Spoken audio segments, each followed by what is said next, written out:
سورۃ الفاتحہ کے کئی نام ہیں، ان میں ایک نام ام القرآن ہے۔ توجہ رکھنا، ام القرآن بھی کہتے ہیں، ام الکتاب بھی کہتے ہیں۔ کبھی قرآن کو کلام اللہ کہیں تو ام الکلام اللہ بھی کہتے ہیں۔ قرآن کریم کا ایک نام قرآن ہے، قرآن کا ایک نام کتاب ہے، قرآن کا ایک نام کلام ہے۔ توجہ سے بات سمجھنا، ایک نام قرآن ہے، ایک نام کلام ہے، ایک نام کتاب ہے۔ توجہ رکھنا، قرآن کا ایک نام کلام ہے، کلام اللہ بھی کہتے ہیں، ایک نام قرآن ہے، ایک نام کتاب ہے۔ جب اس قرآن کا تکلم خدا کرے تو کلام اللہ بنتا ہے، جب اس کو حضرت مصطفیٰ پڑھے تو پھر قرآن بنتا ہے، اور جب اس کو معاویہ لکھے تو پھر کتاب بنتی ہے۔ نہیں سمجھے؟ جب اللہ تکلم کرے تو کلام ہے، اور جب حضور پڑھے تو، اور جب معاویہ لکھے تو الف لام میم ذالک الکتاب لا ریب فیہ۔ اللہ نے یہ نہیں فرمایا الف لام میم ذالک الکلام لا ریب فیہ، یہ نہیں فرمایا ذالک القرآن لا ریب فیہ، یہ فرمایا ذالک الکتاب لا ریب فیہ۔ کیوں؟ جو جبریل لے کر آئے تھے وہ کلام تھا، اس پہ کسی کو شک نہیں ہے۔ جو حضور نے پڑھا تھا وہ قرآن تھا، اس پر کسی کو شک نہیں ہے۔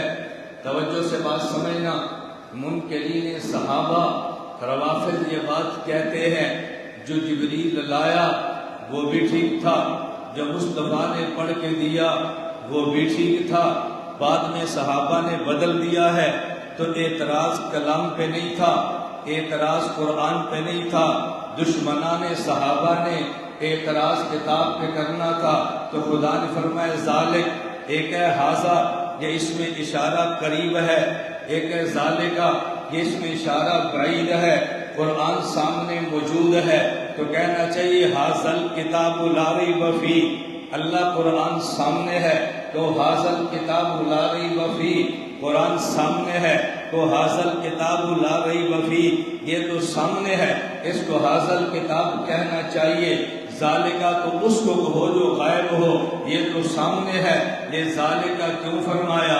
یہ بتا دیا الف لام میم ذالک الکتاب، کلام اللہ میں شک نہیں ہے، جو میرے محمد نے پڑھا اس میں شک نہیں ہے۔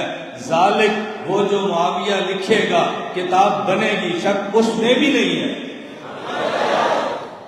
بات سمجھی؟ جب اترا ہے تو ابھی تو کوئی نہیں لکھ رہا نا۔ ذالک وہ جو لکھا جائے گا، کتاب بنے گی اور صحابہ دیں گے، لا ریب فیہ، شک اس میں بھی نہیں۔ تو ذالک الکلام نہیں کہ اس میں تو شک تھا ہی نہیں، ذالک القرآن نہیں کہ اس میں تو شک کرتا ہی کوئی نہیں تھا۔ تو جس پہ شک ہونا تھا خدا نے اس کا جواب دیا۔ تو پھر میں یہ بات کہہ سکتا ہوں نا کہ قرآن نے آغاز ہی اس بات سے کیا ہے کہ دشمنان دین کے اعتراض کو توڑ دو۔ قرآن شروع یہاں سے ہو رہا ہے، اللہ نے اعتراض کا جواب دیا۔ تو سوال کا جواب دینا اور سوال مقدر کا جواب دینا، کس کا دینا؟ کہتے ہیں کہ دفعہ تخلیق مقدر ہے۔ آپ کو طالب علم ہے نا، طلباء کا مجموعی کیا دفعہ تخلیق؟ دفعہ تخلیق مقدر کا معنی کیا ہوتا ہے جی؟ میں پوچھتا ہوں دفعہ تخلیق مقدر کا معنی کیا ہے؟ کہتے ہیں سوال مقدر کا جواب۔ وہ مقدر ہی کا تو ترجمہ کرنا ہے۔ میں کبھی اپنے ساتھ گیا تو اردو شرح اٹھاؤ، جہاں ہم بستے ہیں شارے اسی کو لفظ میں آگے کر کے نکل جاتے ہیں۔ جس لفظ کا ترجمہ طالب علم کو چاہیے اس کا ترجمہ شارح بھی نہیں کرتا، پھر بسے رہتے۔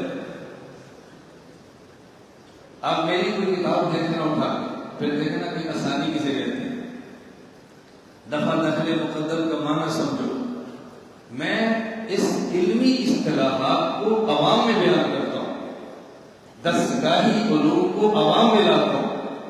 دفعہ دخل مقدر کا معنی ہوتا ہے دوران کلام ایک سوال پیدا ہو، سوال کو نقل کیے بغیر جواب دے دو، یہ دفتر المقدر معنی سمجھ گئے؟ دوران کلام ایک سوال پیدا ہو، سوال کو نقل کیے بغیر جواب دے دو، یہ دفعہ دخل مقدر ہے۔